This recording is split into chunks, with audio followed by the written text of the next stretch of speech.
Hello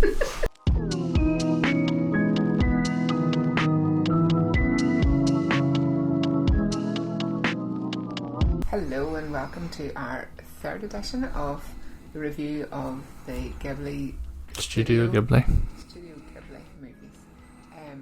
Last night we watched Kiki's Delivery Service, so we just want to tell you a bit about that today. Just the wee details about it. It was directed by, I think it's Hayao Hayao Miyazaki, and it was released on July 29th, 1989. With a budget of $6.9 million. Is Kirsten Dunst does the voice of Kiki, if you know her from Spider-Man. Debbie Reynolds, she's famous, isn't she? Yeah, she is very famous. She voices Madame, whoever that is. I really like the setting of this one. Yeah. It was kind of a San Francisco and Paris combination.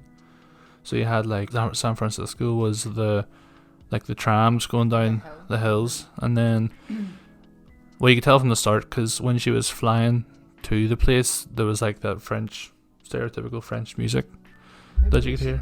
Give an outline of the setting, should we? The story, a bit of an outline. Oh, also, I forgot to say, so in the last episode we mentioned that we'd be watching Grave of the Fireflies, but we found out it's not on Netflix. And it doesn't look very good. It looks very scary. Because another company has the rights to it. So Kiki's Delivery Service is about a girl who is in training to be a witch, but don't let that put you off, because I know we're maybe not into witchcraft in a big way, but it's about her independence, and she leaves the family and heads off.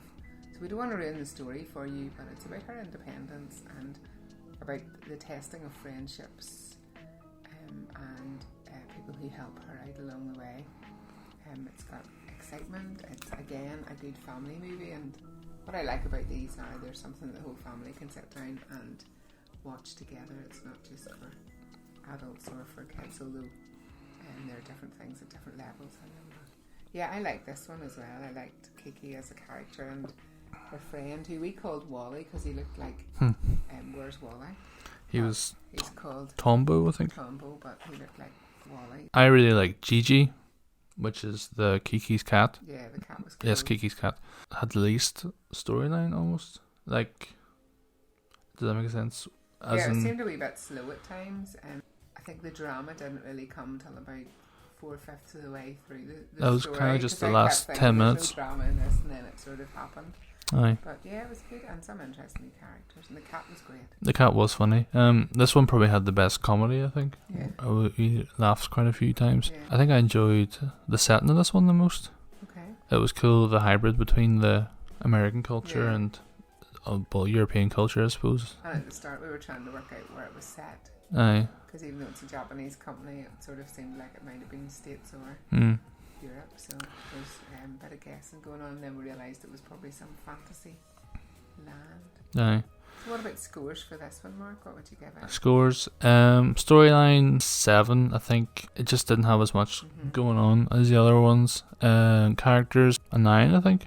I think Gigi the cat was probably the best character. I think he's probably one of the best ones we've had out of the 4 films so far. Music, it had a few good tunes, so probably an 8 out of 10. So storyline I would give an 8, because I liked it. And what was the next one? Characters? Yep. 8, yeah. Music, I'm going to go 8 for all of them this time. 8 all round. Yeah. Cool. Okay, let's just remind you boys of our rankings, if I can get this wee photo up.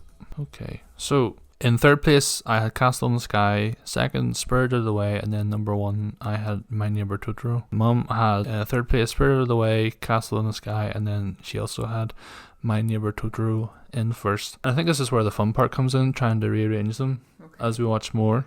And then you've yours done. Yeah. I briefly thought about it last night. Let me write it down. I think between all of these, they're going to be very close. There's not going to be any, I don't think any of these films are going to be bad. And we're going to think, oh, it's definitely the bottom, it's the worst one. You never know. You never know, but so far they've all been pretty solid. I suppose I judge this on, if there was a scenario, which one would you want to watch again the most? Which is how I probably rank them. And maybe how you would recommend them to other people. Yeah, I think I know mine. But you read yours out there. Well, I'm keeping 1 as it is, and I'm going to put Kiki in for number 2. And then Castle in the Sky 3 and Spirited Away 4. So that's me. So I put Totoro as first again. Then second, I've put Spirited Away. Yeah. Third, Kiki's Delivery Service. And number 4, Castle in the Sky. That is our updated rankings. And our next, let me just check what the next one is called. You should have all this to hand more. I know, it's on my phone, but my phone's on the ground charging. Absolutely. Very busy time. It's But these are good wee movies for lockdown, so they're all, and you've got younger kids around the house. Some Jason Crisps and sit down. and they've only been an hour and a half. Yeah. So Well, that was about an hour and 3/4, but you don't know. Enough story to keep you caught. next film is Only Yesterday, and it is directed by Isao Takahata. So we'll And do he- that one later in the week. Yes. Or over the weekend. Maybe. So that has been episode 3, Okay. and stay tuned for episode 4, and all the Be best. safe.